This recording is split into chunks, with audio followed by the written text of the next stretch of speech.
Chemical property हो गई थी, एक लास्ट वाली बची है खाली, बेसिक कैरेक्टर ऑफ एमीन। और उससे पहले एक और है, छोटा टॉपिक है आपका, बेसिकली एसाइलेशन। अब एक होता था आपका फ्रीडल क्राफ्ट अल्काइलेशन और फ्रीडल क्राफ्ट एसाइलेशन, तो वो नहीं देता है, नॉर्मल एसाइलेशन देता है। क्योंकि नॉर्मल एसाइलेशन में आप चीजें अपने एमीन को जब आप इन तीनों से रिएक्शन कराते हो तो उसको हम बोलते हैं। बट इसका प्रेजेंस किसके प्रेजेंस में, एसाइलेशन वाले में, जो कल आपको बताए थे कि फ्रीडल क्राफ्ट एल्काइलेशन और फ्रीडल क्राफ्ट एसाइलेशन में एक प्रॉब्लम आती थी। प्रॉब्लम ये आती थी कि अगर आपने रिएक्शन करवा भी लिया तो शायद याद होगा लास्ट में आपका HCl बन जाता था। वही HCl पूरे मेन रिएक्शन को बर्बाद कर देता था। आपको क्या करना है, वही HCl को किसी तरीके से न्यूट्रलाइज करना है। तो HCl क्योंकि एक स्ट्रॉन्ग एसिड होता है और उस स्ट्रॉन्ग एसिड को न्यूट्रलाइज करने के लिए सामने चाहिए एक स्ट्रॉन्ग बेस, या आप नॉर्मली आपको कोई ना कोई बेस चाहिए होता है। तो एसाइलेशन करने के लिए यहाँ पर आप क्या करते हो, एक बेस यूज करते हो, दैट इज कॉल्ड पिरिडीन। वो पिरिडीन क्या करता है, जो Cl अभी निकलेगा उस Cl को न्यूट्रलाइज कर देता है, ताकि ली-चाइटर प्रिंसिपल के हिसाब से रिएक्शन हमेशा आपका फॉरवर्ड डायरेक्शन में शिफ्टेड रहे। अगर आपके पास एलिफेटिक 1 डिग्री और 2 डिग्री अमीन है, या आपके पास एरोमेटिक 1 डिग्री 2 डिग्री अमीन है, इन दोनों का रिएक्शन चाहे आप एसिड क्लोराइड के साथ कराइए, एसिड क्लोराइड का इन द सेंस हो गया आपके पास RCOCl, तो चाहे आप इनके साथ कराओ, एसिड एनहाइड्राइड का मतलब हो गया RC double bond OC double bond OR, या तो इनके साथ कराओ या आप ईस्टर के साथ कराओ RC डबल बॉन्ड OR। इन तीनों में से किसी के साथ भी aliphatic 1-2 degree amine, aromatic 1-2 degree amine, अगर आप किसी के साथ भी कराते हो तो इस प्रोसेस का नाम अलग से रखा गया है, दैट इज कॉल्ड एसाइलेशन। ये वो एसाइलेशन नहीं है जो आपका फ्रीडल क्राफ्ट में है। फ्रीडल क्राफ्ट स्पेसिफिकली है इसके लिए ही है सिर्फ, कि जब एसिड क्लोराइड जाता है in the presence of Lewis acid AlCl3, तब आप कहते हो कि वहां पर फ्रीडल क्राफ्ट एसाइलेशन है। यहां पे आप एसाइलेशन जो कर रहे हो एलिफेटिक 1-2 डिग्री या एरोमेटिक 1-2 डिग्री का, in the presence of pyridine, एक बेस है। अभी मैं इसका एक एक करके दिखाएंगे कि अभी HCl निकलेगा, उसी HCl को न्यूट्रलाइज करने के लिए रिएक्शन से हटाने के लिए ही आप यहाँ पर बेस यूज करते हो। ठीक, समझ आ गया। अब एक एक का एग्जांपल देके सेट कर लो। चलो पहले आप एक एलिफेटिक 1 डिग्री अमीन ले लो, तो यहां पर आप ले लो CH3NHH2, तो ये आपका कंपाउंड हो गया, दैट इज एक कार्बन का है, तो ये कंपाउंड हो गया आपका मेथनामाइन। इसका रिएक्शन आप करवा दो एसिड क्लोराइड से, तो एसिड क्लोराइड के लिए ब्लू वाला यूज कर ले रहे हैं, इसके लिए आप यूज कर लो CH3 C double bond O और Cl। बस इसको लिखा इसलिए है, ऐसे लिखे हैं ताकि रिएक्शन करने में आसानी रहे। ठीक है, बाकी रिएक्शन क्या कैसे होगा ध्यान से देखना। अब क्योंकि ऑक्सीजन की इलेक्ट्रोनेगेटिविटी ज्यादा होती है, तो ऑक्सीजन की इलेक्ट्रोनेगेटिविटी ज्यादा है तो ऑक्सीजन क्या करेगा, यहां का माइनस अपनी तरफ खींच लेगा। जैसे ही ऑक्सीजन के ऊपर माइनस आएगा, तुरंत इस कार्बन के ऊपर कौन सा चार्ज आ जाएगा, पॉजिटिव चार्ज आएगा।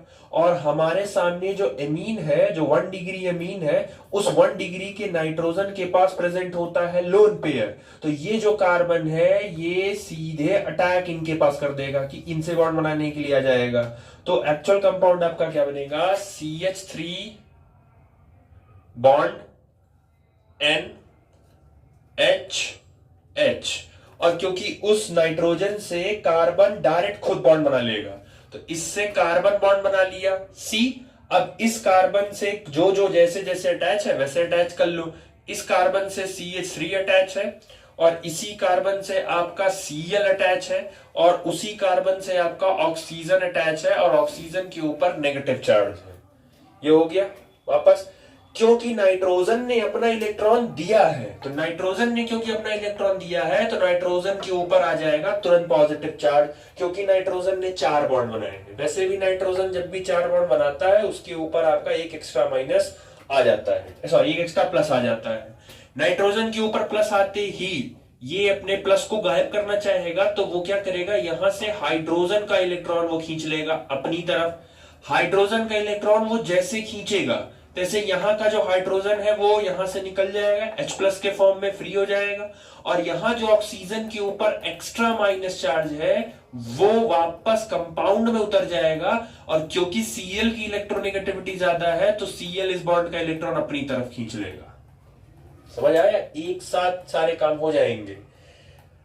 यहां पे ऑक्सीजन की इलेक्ट्रोनेगेटिविटी ज्यादा थी तो ऑक्सीजन ने पाई बॉन्ड का इलेक्ट्रॉन खींचा, ऑक्सीजन के ऊपर नेगेटिव चार्ज आया एज इट इज, और कार्बन के ऊपर पॉजिटिव चार्ज आया, कार्बन के ऊपर पॉजिटिव है, बगल वाले एमाइन के पास नाइट्रोजन के पास लोन पेयर है, तो ये पूरा कार्बन, क्योंकि इलेक्ट्रॉन चाहिए तो वो कार्बन नाइट्रोजन के साथ बॉन्डिंग कर लेगा, कार्बन नाइट्रोजन के साथ बॉन्डिंग कर लिया, बाकी जो कार्बन के साथ जो जैसे जुड़ा था वैसे जोड़ दिया। अब क्योंकि नाइट्रोजन ने अपना इलेक्ट्रॉन डोनेट किया है तो नाइट्रोजन के ऊपर पॉजिटिव चार्ज आ जाएगा, वैसे भी 4 बॉन्ड बना लिया। नाइट्रोजन के ऊपर पॉजिटिव स्टेबल नहीं होता तो नाइट्रोजन क्या करेगा, यहां से हाइड्रोजन का इलेक्ट्रॉन अपनी तरफ खींचेगा, प्लस है इलेक्ट्रॉन खींचेगा तो माइनस, तो हाइड्रोजन ये वाला फ्री हो जाएगा H+ के फॉर्म में। ऊपर क्लोरीन की इलेक्ट्रोनेगेटिविटी ज्यादा होती है तो वो इस बॉन्ड के इलेक्ट्रॉन को अपनी तरफ खींच लेगा, तो यहां का बॉन्ड टूट जाएगा, यहां का बॉन्ड टूटते ही, या जब क्लोरीन अपने ऊपर नेगेटिव लाएगा तो उस समय कार्बन के ऊपर पॉजिटिव आएगा, कार्बन के ऊपर पॉजिटिव आते ही ऑक्सीजन अपना एक्स्ट्रा इलेक्ट्रॉन यहां पे वापस उतार देगा। तो जब इलेक्ट्रॉन इसका वापस उतर जाएगा तो ये जो कंपाउंड है ये थोड़ा सा अपने आप को मॉडिफाई करेगा और ये हो जाएगा आपका CH3NH एक तरफ। अब ये जो कार्बन ऊपर है ये मैं बगल बना दे रहा हूं, बाकी नाइट्रोजन बॉन्ड नहीं से बना सकता है, तो नाइट्रोजन के साथ ये कार्बन बॉन्ड बन गया, कार्बन के साथ जो यहां ऑक्सीजन था वहां डबल बॉन्ड बन गया, इस कार्बन के साथ नीचे आपका CH3 अटैच है और बाकी तो उसका Cl तो क्योंकि चला ही गया, यहां से Cl माइनस में निकला है और यहां से H क्या निकला है, H+ के फॉर्म में निकला है, तो H+ और Cl माइनस दोनों आपस में कंबाइन होके क्या बना लेंगे, HCl। अब अगर आपने इस HCl को बाहर नहीं निकलवाया तो ये HCl वापस इस पूरे कंपाउंड को बेकार कर देगा, तो इस कंपाउंड को बेकार ना करे इस HCl, क्योंकि ये एक तरीके का एसिड है तो इसको बेस से रिएक्शन कराओ, और इसीलिए आप अपने रिएक्शन में पिरिडीन यूज करते हो। तो ये जब रिएक्शन आप करवा रहे होगे तो आप बेस का यूज कर लो या आप पिरिडीन का यूज कर लो। अब ये जो HCl निकला है वो HCl उस पिरिडीन के साथ, उस बेस के साथ रिएक्शन कर लेगा और रिएक्शन करके इस HCl को वहां से रिमूव कर देगा, बाहर कर देगा। रिएक्शन में जब इसको HCl को रिमूव करके बाहर कर देगा तो वापस कोई है नहीं जो इस प्रोडक्ट को खराब कर सके, तो आपका जो रिएक्शन है वो स्मूथली फॉरवर्ड डायरेक्शन में क्या होता रहेगा, चलता रहेगा। यही पिछले वाले में नहीं निकलवाते थे इसीलिए वहां नहीं यूज किया गया था। समझ आया? ठीक है, तो ये पहला वाला हो गया, एसिड क्लोराइड वाला हो गया, ये वाला इसका रिएक्शन करवा दिया। ठीक, चल पहला हो गया एलिफेटिक 1 डिग्री में। देखो जैसे 1 डिग्री कर रहा है वैसे भी 2 डिग्री करेगा, बस एक हाइड्रोजन नहीं होगा, और वैसे भी सिर्फ एक ही हाइड्रोजन पार्टिसिपेट कर ही रहा है। अच्छा, हाइड्रोजन का होना जरूरी है इसीलिए यहां क्या लिखा गया है 1 डिग्री 2 डिग्री।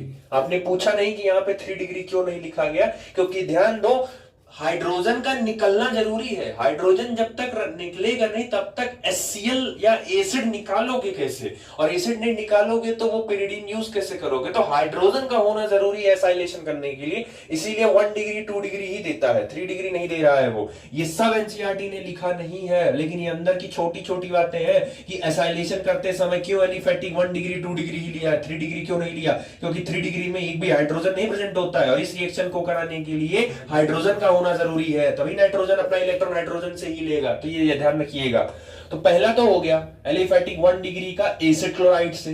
अब एलिफेटिक 1 डिग्री का रिएक्शन एनहाइड्राइड से, ये नोट्स में नहीं है, ठीक है, सीधे उसके बाद मैंने एरोमेटिक का करा दिया है, बट तीनों के साथ मैंने नहीं करवाया है। अब दूसरा है एनहाइड्राइड के साथ, सेम प्रोसीजर, वो सेम था, एनहाइड्राइड ले लिया, ऑक्सीजन की इलेक्ट्रोनेगेटिविटी ज्यादा थी तो ऑक्सीजन ने इस तरफ का बॉन्ड का इलेक्ट्रॉन अपनी तरफ खींच लिया, ऑक्सीजन के ऊपर कौन सा चार्ज आया, नेगेटिव, कार्बन के ऊपर कौन सा चार्ज आया, पॉजिटिव। अब पॉजिटिव आया तो ये कार्बन को इलेक्ट्रॉन चाहिए तो वो तुरंत नाइट्रोजन के पास पहुंचा बॉन्ड इलेक्ट्रॉन लेने, तो इस कार्बन ने नाइट्रोजन के साथ डायरेक्ट, इसीलिए पेन चेंज करके बना रहा हूं ताकि कौन कहां बैठ रहा है आपको क्लियर हो जाए। नाइट्रोजन से डायरेक्ट कार्बन ने बॉन्ड बना लिया और इस कार्बन से डबल बॉन्ड ऑक्सीजन था और उसी कार्बन से R था। क्योंकि नाइट्रोजन ने अपना इलेक्ट्रॉन दिया है तो उसके ऊपर पॉजिटिव चार्ज, और वैसे भी नाइट्रोजन ने 3-4 बॉन्ड बनाया तो ऑब्वियस है पॉजिटिव आएगा। सेम प्रोसीजर फिर से, नाइट्रोजन के ऊपर पॉजिटिव चार्ज स्टेबल नहीं होता है तो वो हाइड्रोजन का इलेक्ट्रॉन अपनी तरफ खींच लेगा, यहां से H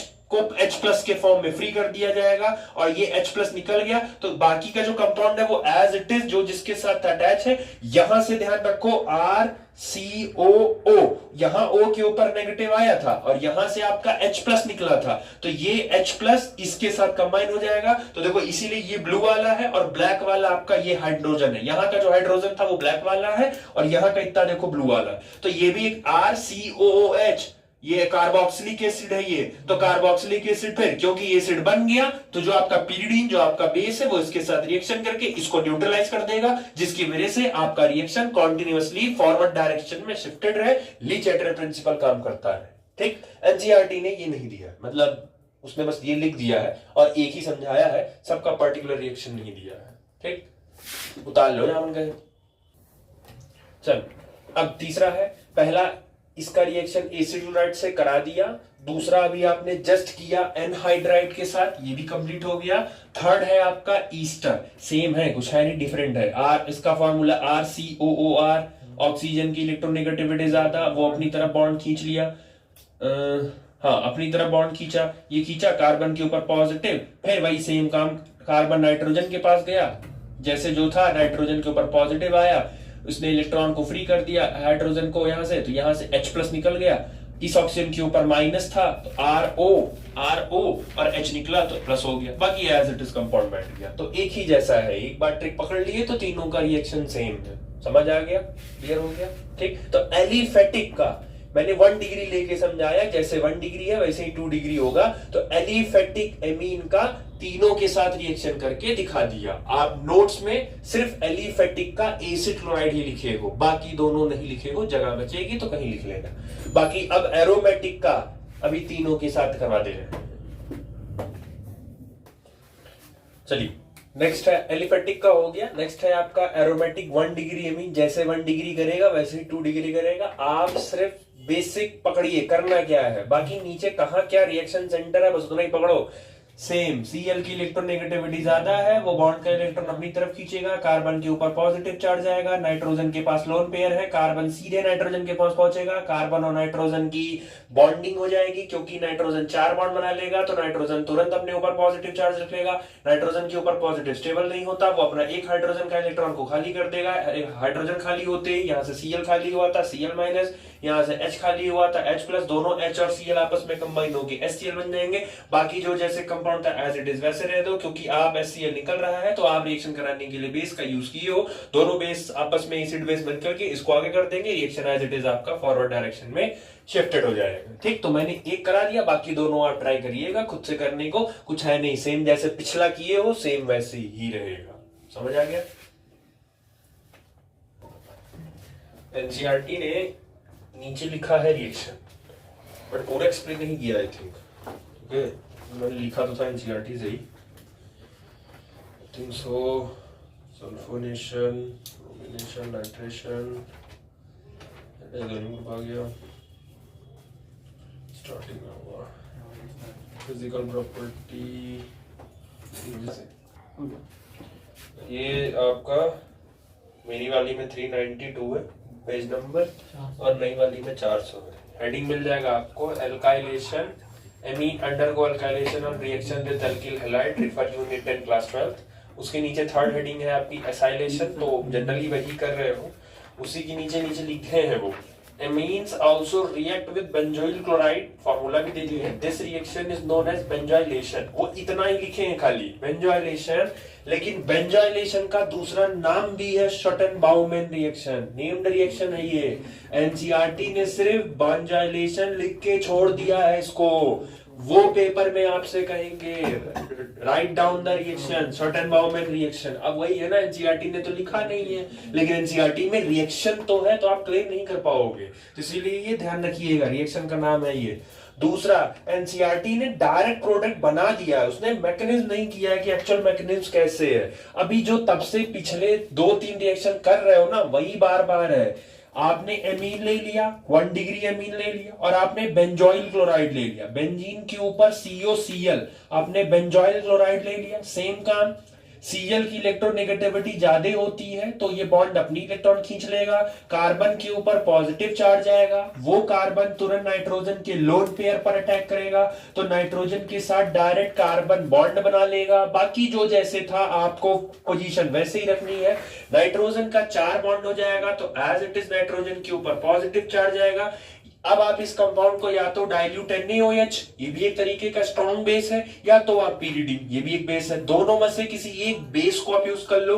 नाइट्रोजन के ऊपर पॉजिटिव चार्ज है, वो यहां से हाइड्रोजन का इलेक्ट्रॉन अपनी तरफ गेन करके हाइड्रोजन को H+ के फॉर्म में फ्री करेगा, और यहां से Cl- निकला था, H और Cl आपस में कंबाइन होके HCl, और ये जो बेस लिए हो ये इसको रिएक्शन करके न्यूट्रलाइज कर देगा, और नाइट्रोजन बाकी जो जैसे था वैसे एज इट इज आप उतार दो। इसीलिए पेन चेंज करके लिखा है, कौन कहां जा रहा है, कैसे जा रहा है, वो सब कर लिया। NCERT ने डायरेक्ट मैकेनिज्म दिया है, मैंने भी डायरेक्ट रिएक्शन ही नोट्स में करवा दिया है, ठीक है। वो इस लाइन मैंने भी डायरेक्टली लिखवा दी है, बट एक्चुअल वो हुआ ऐसे है। आप चाहो तो किनारे या कहीं ऊपर ऐसे एरो बना के थोड़ा लिख लो, अंडरस्टैंड रहेगा रिवीजन के टाइम पे। और इसका दूसरा नाम भी लिख लेना, बेंजाइलेशन का शॉर्ट एंड बाउमैन रिएक्शन है, जो NCERT ने नहीं दिया है। चलो लास्ट है आपका basic character of amine. Amine का बेसिक कैरेक्टर प्रूफ करना है। एमीन हो गया RNH2, नाइट्रोजन के पास है लोन पेयर, एक लोन पेयर। बेसिक वो होता है जो अपना इलेक्ट्रॉन किसी को डोनेट कर दे। रूल के हिसाब से 2 चीज होती है, एक होता है लिविस एसिड, एक होता है लिविस बेस। लिविस एसिड के पास इलेक्ट्रॉन की कमी होती है तो इलेक्ट्रॉन को गेन करता है, लिविस बेस वो होता है जो इलेक्ट्रॉन को डोनेट करता है। तो क्योंकि अगर नाइट्रोजन, एमीन का नाइट्रोजन अगर अपना इलेक्ट्रॉन किसी को डोनेट कर दिया तो वो बेस बन सकता है। तो सामने किसी ऐसे को रखिए जिसको इलेक्ट्रॉन की कमी हो, तो हमने क्या है, सामने हमने एक एसिड रख दिया, हाइड्रोजन हैलाइड। अब इसकी जगह FCl, Br, HI कोई भी रख सकते हो। तो हमने सामने एक एसिड रख दिया और अमीन का रिएक्शन करा दिया। एक्स हैलोजन की इलेक्ट्रोनेगेटिविटी ज्यादा है तो वो इस बॉन्ड के इलेक्ट्रॉन को अपनी तरफ खींच लेगा और उसके ऊपर नेगेटिव चार्ज आएगा, और हाइड्रोजन के ऊपर पॉजिटिव चार्ज आएगा। जैसे हाइड्रोजन के ऊपर पॉजिटिव चार्ज आएगा, वो पॉजिटिव चार्ज इलेक्ट्रॉन के लेने के लिए नाइट्रोजन के पास जाएगा।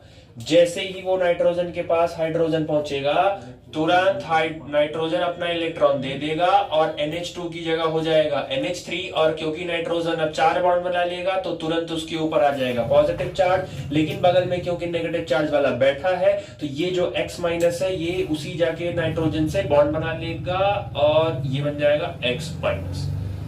ये जो बनता है ये बनता है आपका सॉल्ट, ये एक तरीके का सॉल्ट है, ठीक। अगर मैं इस R की जगह एमीन ले लूं, सॉरी एनिलीन ले लूं, तो ये कुछ हो जाएगा NH2 और बेंजीन, नीचे बेंजीन रिंग हो गया, ये आपका एनिलीन हो गया। सेम इसका रिएक्शन HX के साथ आप करा दो, HCl, चलो Cl के साथ करा दो, तो एज इट इज फिर Cl इलेक्ट्रॉन लेगा, इसके ऊपर नेगेटिव, इसके ऊपर पॉजिटिव, हाइड्रोजन के ऊपर पॉजिटिव है, नाइट्रोजन के पास लोन पेयर प्रेजेंट है, तो हाइड्रोजन के इलेक्ट्रॉन लेने वो यहां पहुंच जाएगा, और as it is nitrogen NH2 से कन्वर्ट हो जाएगा NH3, उसके ऊपर एक पॉजिटिव चार्ज, पॉजिटिव आते ही नाइट्रोजन के ऊपर Cl अटैक कर देगा तो Cl- के ऊपर आ गया, और एज इट इज बेंजीन नीचे है। ये जो स्पीसीज बनता है इसको बोलते हैं एनिलीनियम सॉल्ट, राइट।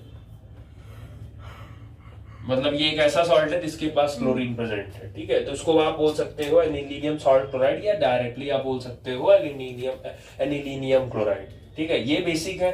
अब नाइट्रोजन ने अपना इलेक्ट्रॉन दिया, इसने दिया, ये सॉल्ट बना, इस सॉल्ट का इंडिकेशन है कि नाइट्रोजन ने अपना इलेक्ट्रॉन दिया, और जो भी इलेक्ट्रॉन देता है वो बेस कहलाता है, ठीक।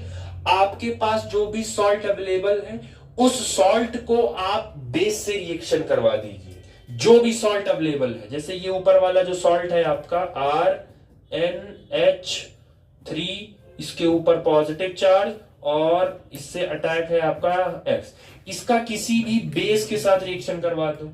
बेस से क्या देता है, हाइड्रोक्साइड ही देता है ना, एसिड H+ देता है और बेस अपने अंदर से क्या देता है, OH- देता है। तो इसका रिएक्शन किसी भी बेस से करा दो, बेस से OH निकलेगा, अब जैसे ही OH निकलेगा तैसे ही यहां का एक हाइड्रोजन यहां से रिलीज कर दिया जाएगा। क्यों? वही सेम काम फिर से, नाइट्रोजन जैसे बाकियों में किए हो, नाइट्रोजन एक इलेक्ट्रॉन हाइड्रोजन वाला अपनी तरफ खींच लेगा, हाइड्रोजन यहां से फ्री, तो हाइड्रोजन यहां H+ के फॉर्म में फ्री, यहां OH- को वो पकड़ लेगा और H+ और OH- दोनों साथ में मिलके H2O बन जाएंगे।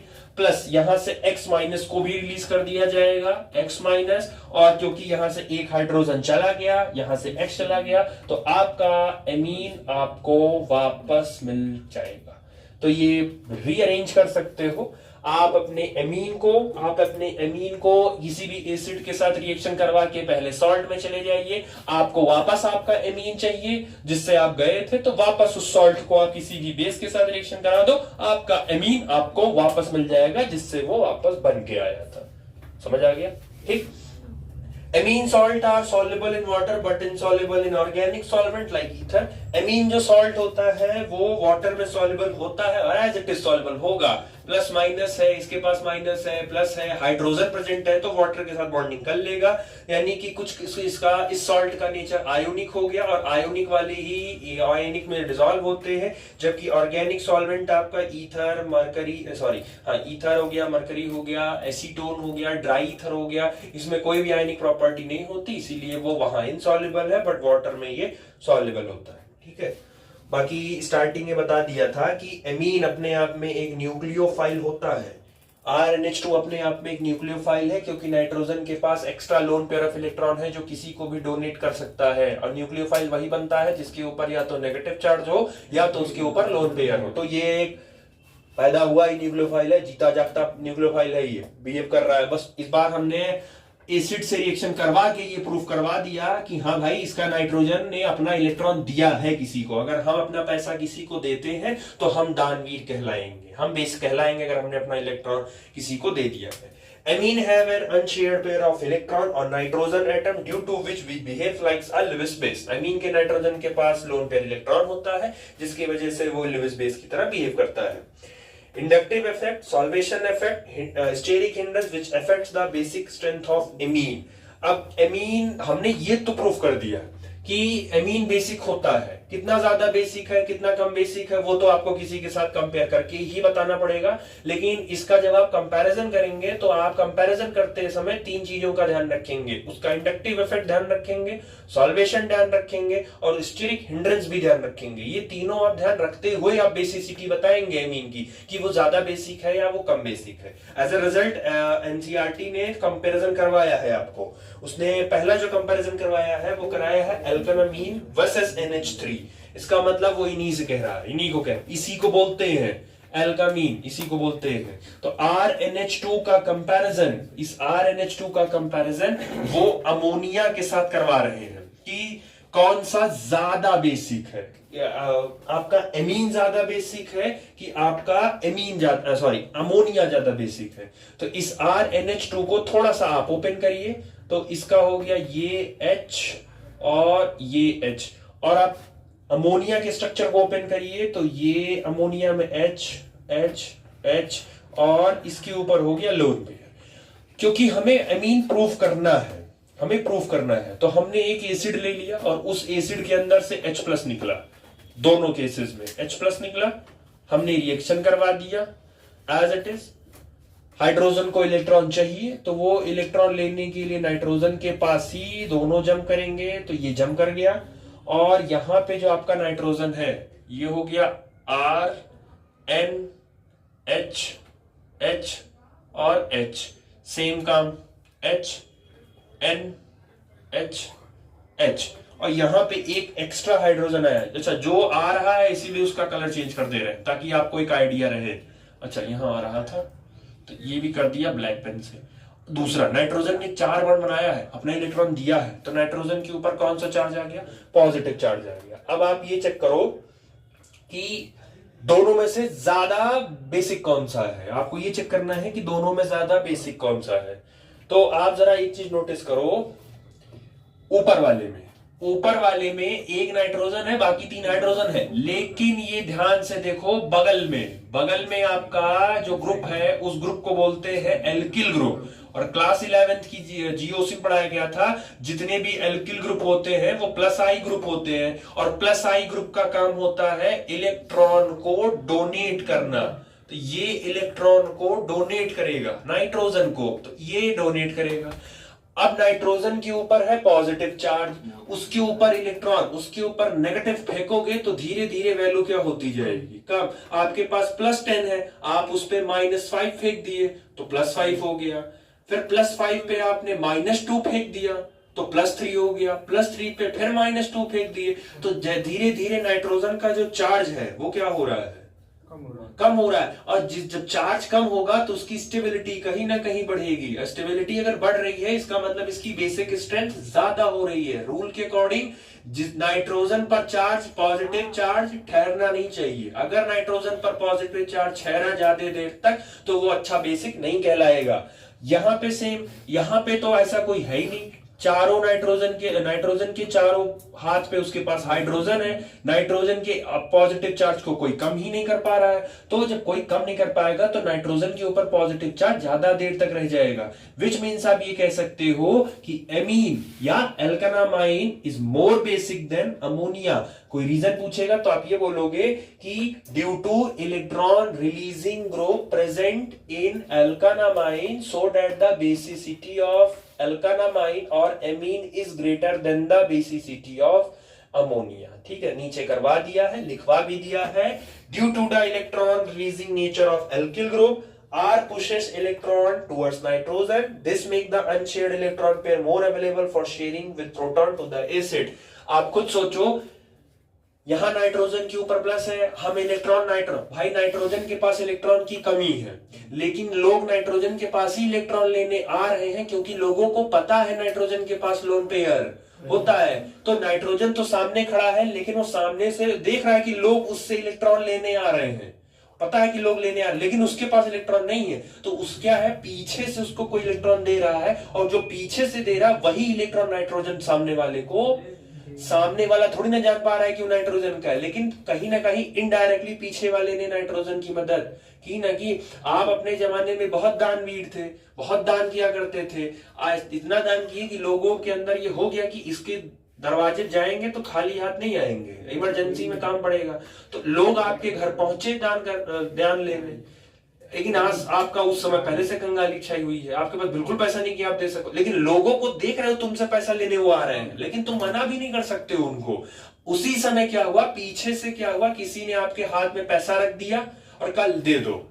पैसा देना है ना, किसका है ये मैटर थोड़ी करता है। तो किसी ने पीछे से पैसा रख दिया, आपने उसी पैसे को आगे ट्रांसफर कर दिया। तो नाइट्रोजन वही है, वही राजा है जो एक टाइम पे बहुत दानवीर था, लोग इसी के पास इलेक्ट्रॉन लेने आ रहे थे, लेकिन क्योंकि इसके पास है नहीं तो पीछे से सपोर्ट एल्किल ग्रुप ने कर दिया, एल्किन ने इलेक्ट्रॉन दे दिया और उसी इलेक्ट्रॉन को नाइट्रोजन ने सामने वाले को दे दिया। लेकिन आप चेक करो, यहाँ पे तो कोई नाइट्रोजन की मदद करने के लिए है ही नहीं, तो यहाँ नाइट्रोजन इलेक्ट्रॉन किसी को दे ही नहीं पाएगा। मतलब इलेक्ट्रॉन जब दे ही नहीं पाएगा तो उसकी बेसिक स्ट्रेंथ कम हो गई, क्योंकि बेसिक स्ट्रेंथ उसकी अच्छी होती है जो इलेक्ट्रॉन को दूसरे को दे सके। तो इसीलिए अल्कालामाइन की बेसिक स्ट्रेंथ अमोनिया की बेसिक स्ट्रेंथ से ज्यादा अच्छी होती है, क्योंकि इसमें एक सपोर्ट के लिए इलेक्ट्रॉन रिलीजिंग ग्रुप या प्लस आई ग्रुप प्रेजेंट होता है, जो नाइट्रोजन के ऊपर इलेक्ट्रॉन की डेंसिटी बढ़ा देता है ताकि वो सामने वाले को इलेक्ट्रॉन दे सके। समझ आया? पूछा जाएगा पेपर में कि इनमें से कौन सा ज्यादा है और कौन सा कम है। ठीक है, बाकी एक चीज आप जान रहे हो, जितना बड़ा एल्किल ग्रुप होगा, प्लस आई ग्रुप जितना ज्यादा होगा, इलेक्ट्रॉन डोनेशन उतना।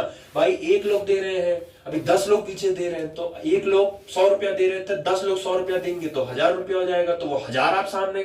तो जितने ज्यादा लोग पीछे देने वाले होंगे उतना ही आपका प्रॉफिट होगा। मतलब प्लस आई ग्रुप जितना ज्यादा होगा, बेसिसिटी उतनी उसकी ज्यादा होती जाएगी। ठीक, तो ये है, बहुत छोटी छोटी चीजें हैं, आप लिख लो, दिखानी होगा उसमें। ठीक है,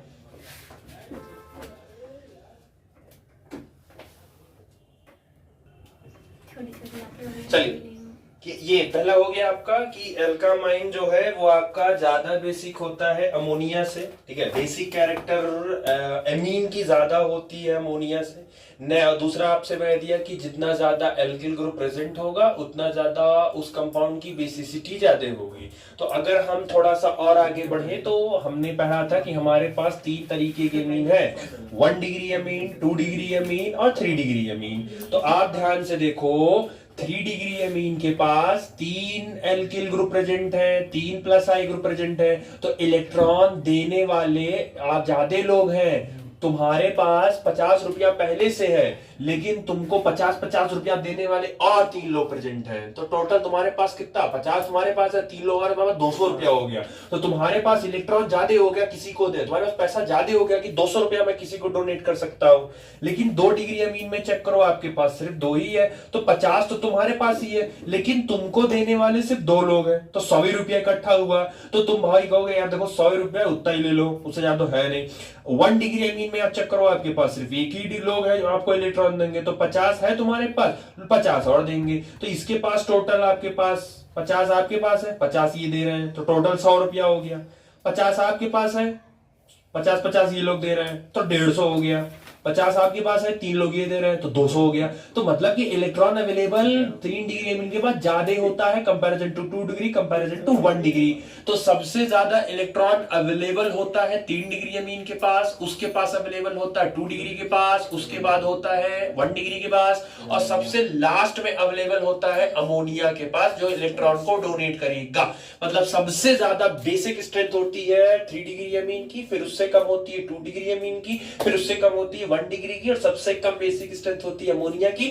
बस इसमें ये एक शर्त है कि ये तीनों अमीन जो डिग्रियां हैं ऑफ अमीन की, वो अपने गैसियस स्टेट में होने चाहिए, तभी ये रूल फॉलो करेगा। मतलब अगर आपका दिया हुआ 1 डिग्री अमीन, 2 डिग्री अमीन और 3 डिग्री अमीन अगर गैस में है तो ही ये ऑर्डर चलेगा। लेकिन अगर ये तीनों डिग्री अमीन गैस की बजाय अगर पेपर में कह दिया कि तीनों डिग्री अमीन लिक्विड के फॉर्म में प्रेजेंट है, तो ऑर्डर चेंज हो जाएगा, और उस समय जो सबसे ज्यादा बेसिक स्ट्रेंथ हो जाएगी वो 1 डिग्री की हो जाएगी, फिर 2 डिग्री की हो जाएगी, और फिर 3 डिग्री की हो जाएगी। तो ऑर्डर थोड़ा सा इनके में चेंज चलेगा, इस बात को ध्यान रखिएगा कि अगर आपका अमीन लिक्विड में है तो 1 डिग्री की बेसिसिटी ज्यादा है comparison to 2 degree, comparison to 3 degree, और अगर आपका अमीन गैसेस स्टेट में है तो 3 डिग्री की ज्यादा होगी। अब इसके पीछे का रीजन क्या हुआ, क्यों ऐसे हुआ, तो आप ये चेक करो, लिक्विड में है, ये लिक्विड में है तो ये पानी में जाएगा या किसी भी लिक्विड में जाएगा, तो 2-3 चीजें होंगी।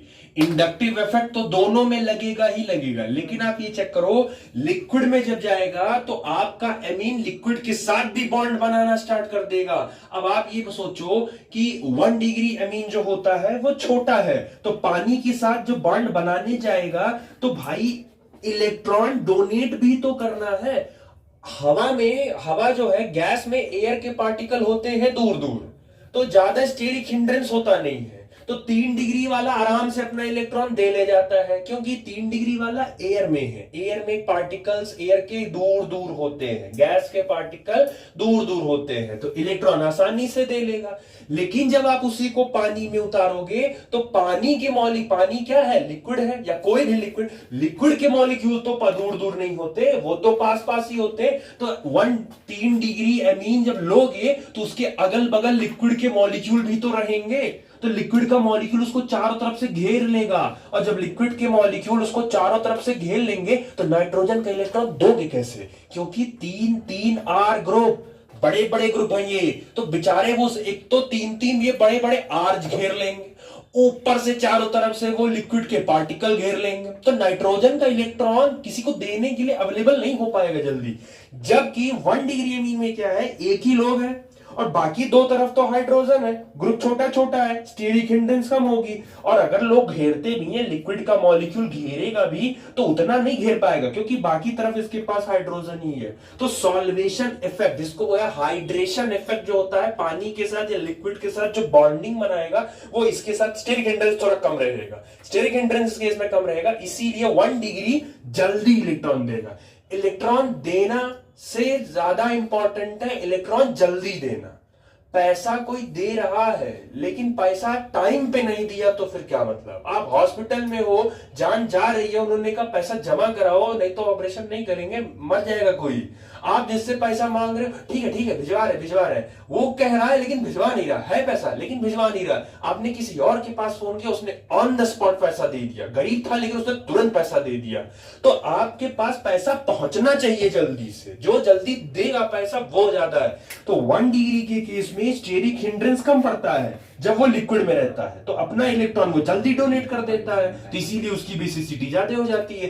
3 डिग्री में क्योंकि स्टेरिक हिंड्रेंस बहुत ज्यादा हो जाता है, सॉल्वेशन इफेक्ट बहुत ज्यादा हो जाता है, जिसकी वजह से नाइट्रोजन अपना इलेक्ट्रॉन जल्दी डोनेट नहीं कर पाता, इसीलिए 3 डिग्री अमीन की बेसिसिटी कम हो जाती है इन केस ऑफ लिक्विड। तो ऑर्डर याद रखिएगा पेपर में, गैसेस के केस में 3 2 1 चलेगा और लिक्विड के केस में 1 2 3 चलेगा। अब ये रटोगे तो भूल जाओगे, ये रटे तो भूले, लेकिन कंसेप्ट याद रहेगा कि गैस के केस में गैस के मॉलिक्यूल दूर दूर होते हैं, मॉलिक्यूल दूर है तो कोई स्टेरिक हिंड्रेंस नहीं आएगा, इलेक्ट्रॉन को आसानी से डोनेट कर लेगा। लिक्विड स्टेट में वो स्टेरिक हिंड्रेंस क्रिएट कर देगा, लिक्विड के पार्टिकल आ जाएंगे तो इलेक्ट्रॉन को देना थोड़ा सा मुश्किल हो जाएगा। ठीक, तो ये ध्यान रखिएगा।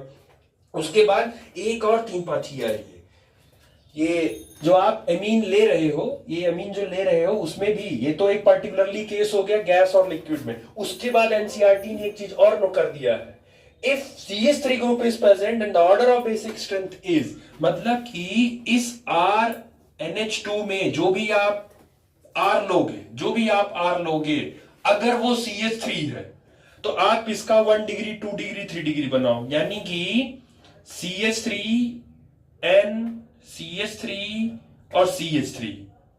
दूसरा इसका बनेगा N CH3 CH3 और H, और एक इसका बनेगा N CH3 और ये बन जाएगा H और ये बन जाएगा H।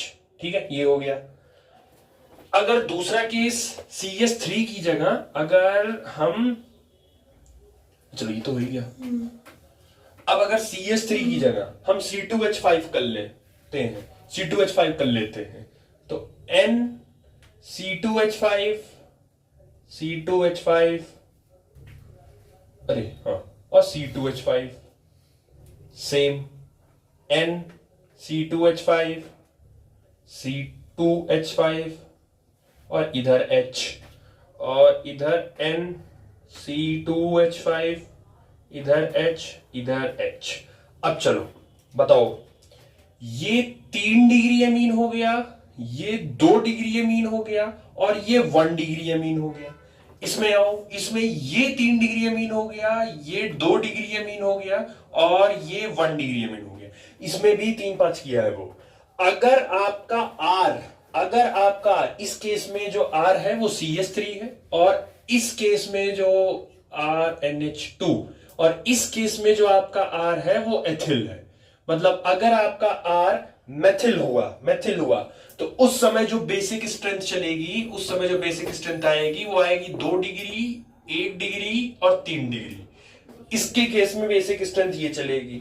और अगर एथिल हुआ तो उसके केस में 2 डिग्री 3 डिग्री और 1 डिग्री।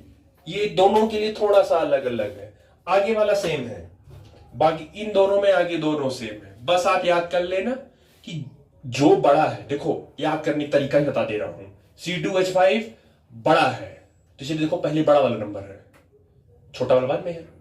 इसमें देखो CH3 छोटा है तो देखो छोटा वाला नंबर पहले है। अच्छा कंफ्यूज मत होना, दोनों में 2 पहले से है, तो अब ये 2 तो पहले से ही है। अब बचा 1 और 3 में किसको पहले लाना है, तो मेथिल और एथिल में कंफ्यूज हो गए।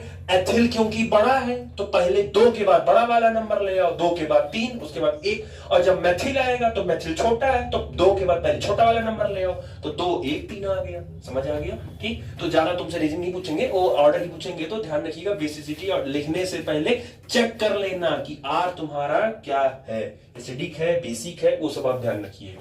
ठीक है, बाकी डायरेक्ट लिखवा दिया है वो। ठीक है, अब अगर कहीं जगह हो एक साथ लिखने के लिए मार्जिन पे या कहीं, तो एक साथ आप चाहो इनको लिख लो, थोड़ा याद करने में आसानी रहेगी। कि जगह हो अगर समरी टाइप कि 3 degree amine, 2 degree amine, 1 degree amine और अमोनिया, ये आप बेसिक स्ट्रेंथ लिख रहे हो, बेसिक स्ट्रेंथ सबके लिए बेसिक स्ट्रेंथ पहला। और ये रूल तब लगाओगे जब आपका एमीन गैस में होगा, तो ये चलेगा। सेकेंड रूल, अगर आप 1 degree amine, 2 degree amine, 3 degree amine, अगर ये वाला सिस्टम आप चला रहे हो तो उस केस में आपका जो एमीन होगा वो अपने लिक्विड स्टेट में होगा, ये हो गया।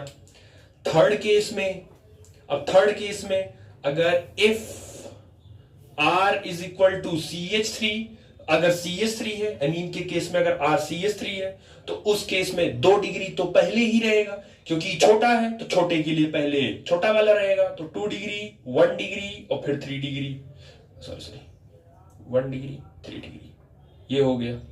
और चौथा केस आता है कि if R is equal to C2H5, अगर ये केस आता है तो 2 डिग्री तो वो सेम ही रहेगा, आगे वाला सेम रहता। अब क्योंकि C2H5 बड़ा है तो पहले बड़ा वाला नंबर 3 डिग्री 1 डिग्री। तो ये जो 4 पॉइंट्स हैं जिसमें बच्चे अक्सर कंफ्यूज होते हैं और पेपर में आएगा, इन चारों में से एक पॉइंट में से कहीं से एक अरेंज असेंडिंग डिसेंडिंग ऑर्डर आएगा, अरेंज करने के लिए वो देगा, ठीक है, असेंडिंग डिसेंडिंग के लिए वो देगा आपको। तो वो ध्यान रखिएगा कि CH3 C2H है किसके लिए ऑर्डर किया। बेसिक स्ट्रेंथ है चारों की, सबसे ज्यादा 3 2 1 अमोनिया, लिक्विड के केस में 1 2 3, मेथल के केस में 2 डिग्री 1 डिग्री 3 डिग्री। इसके पहले वाले में फिगर बना के समझा दिया था, और इसके केस में 2 3 है, कहीं जगह हो इन्हें लिख लो, आराम रहेगा। चलो नेक्स्ट है आपका एरिल एमीन वर्सेस अमोनिया। पहले वाले केस में आपका एल्कानामाइन वर्सेस अमोनिया था, इस बार एरिल एमीन वर्सेस अमोनिया है। एरिल का मतलब होता है आपको बेंजीन लेना है, और एमीन का मतलब है आपको NH2 लेना है, मतलब सीधे सीधे कहा जाए तो एनिलीन लेना है। इनका कंपैरिजन कराना है अमोनिया के साथ। अब देखो बहुत ज्यादा एक्सपर्ट ने इतना गंवार बन के नहीं बैठे हो, पता है नाइट्रोजन के पास लोन पेयर होता है, नाइट्रोजन का लोन पेयर रिंग से अटैच जो इलेक्ट्रॉन है वो अपना इलेक्ट्रॉन रिंग को डोनेट कर देगा, रिंग को डोनेट करेगा तो इसका इलेक्ट्रॉन यहां चढ़ जाएगा, तो मतलब नाइट्रोजन का जो इलेक्ट्रॉन है वो रिंग में इंगेज हो गया कि नहीं हो गया।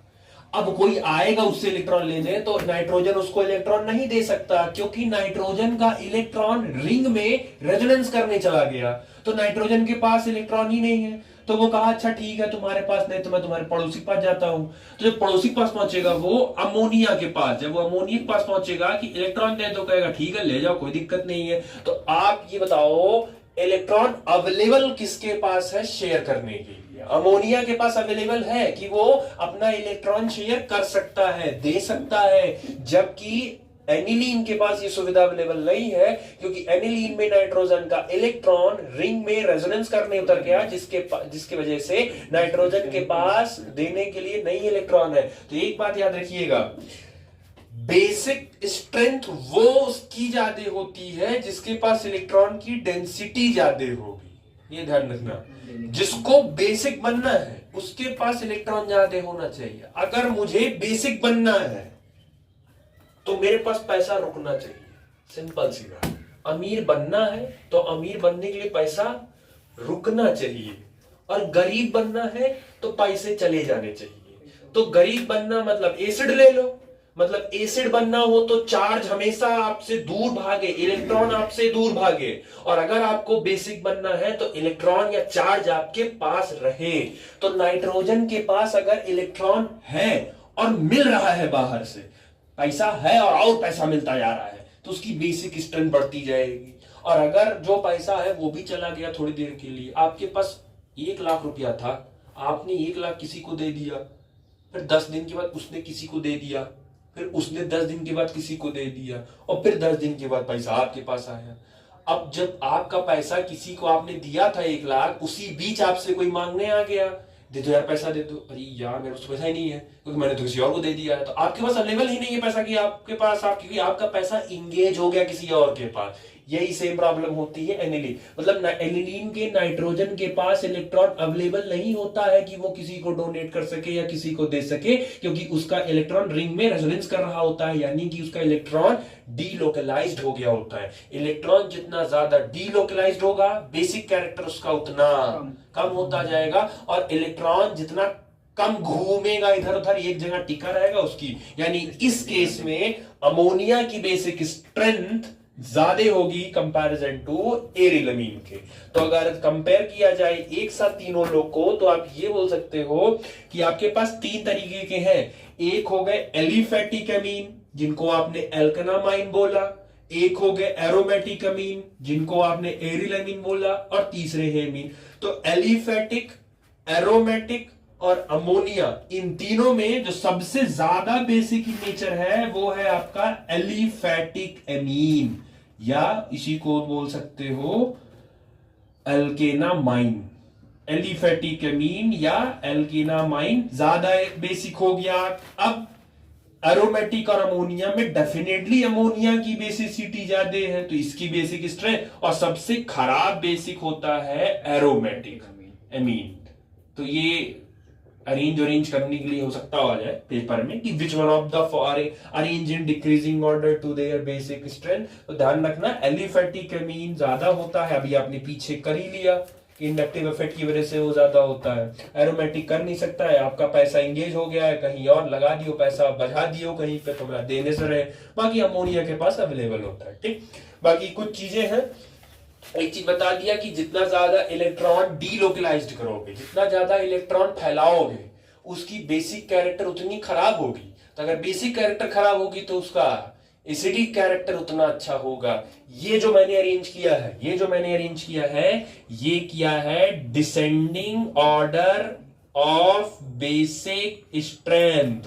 सबसे ज्यादा बेसिक, उससे कम बेसिक, उससे कम बेसिक। तो जो सबसे कम बेसिक होगा वो सबसे ज्यादा एसिडिक होगा। तो यानी कि एरोमेटिक अमीन सबसे ज्यादा एसिडिक होगा, उससे ज्यादा एसिडिक अमोनिया होगा, और उससे कम अमोनिया होगा, और उससे भी कम एसिडिक एलिफेटिक होगा, एलिफेटिक अमीन। तो ये ऑर्डर, सबसे ज्यादा एसिडिक, उससे कम एसिडिक, उससे कम एसिडिक, क्योंकि सबसे ज्यादा वाला सबसे पहले है, तो इसीलिए ये हो गया descending order of acidic strength. Book में सिर्फ यही दिया है। अब जरूरी नहीं है, हो सकता हो पढ़ बेस रहे हो, पेपर में वो एसिडिक का नहीं कराएगा। आप सोचा करो, पढ़ाया तो बेस दिया था, इसका एसिडिक क्यों पूछ रहा है? तो बेसिक में अरेंज कर लेना, जो सबसे ज्यादा अच्छा बेस उतना ही वो खराब एसिड हो जाएगा। तो इसको लिख लो कहीं पे, मतलब नोट्स में कहीं इंक्लूड कर लो कि डिसेंडिंग ऑर्डर, ये तो लिखे ही होगे, वहीं कहीं इसको भी चिपका लो। Descending order of acidic strength, सबसे ज्यादा एसिडिक स्ट्रेंथ, सबसे ज्यादा एसिड एरिल अमीन वाले एरोमेटिक, फिर अमोनिया, और सबसे कम एसिड होती है एलिफेटिक अमीन। ठीक, चलो उसके बाद एज इट इज कुछ पॉइंट्स जो कि पढ़ चुके हो। प्लस एम प्लस आई पिछले साल जीओसी में है, याद होगा, बहुत अच्छी बात है। प्लस एम प्लस आई इलेक्ट्रॉन डोनेट करता है। अब बेसिक सी बात है, अगर वो इलेक्ट्रॉन डोनेट कर रहा है तो वो इलेक्ट्रॉन की अवेलेबिलिटी को बढ़ाएगा, और इलेक्ट्रॉन बढ़ेगा तो बेसिक कैरेक्टर बढ़ेगा। ठीक है, तो plus M plus I increase basic character because donate electron और इंक्रीज अवेलेबिलिटी ऑफ इलेक्ट्रॉन और nitrogen for donation which act as a Lewis base. समझा दिया। दूसरा माइनस है और माइनस आई होगा, तो वो हमको पता है वो इलेक्ट्रॉन को खींच लेता है, और इलेक्ट्रॉन को खींच लेगा तो नाइट्रोजन के पास अवेलेबल हाइड्रोजन इलेक्ट्रॉन कम हो जाएंगे किसी को डोनेट करने के लिए।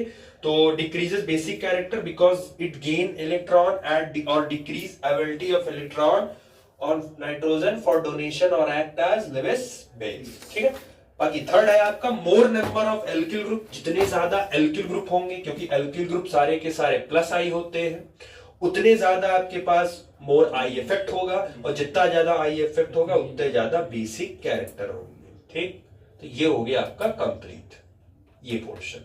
ठीक।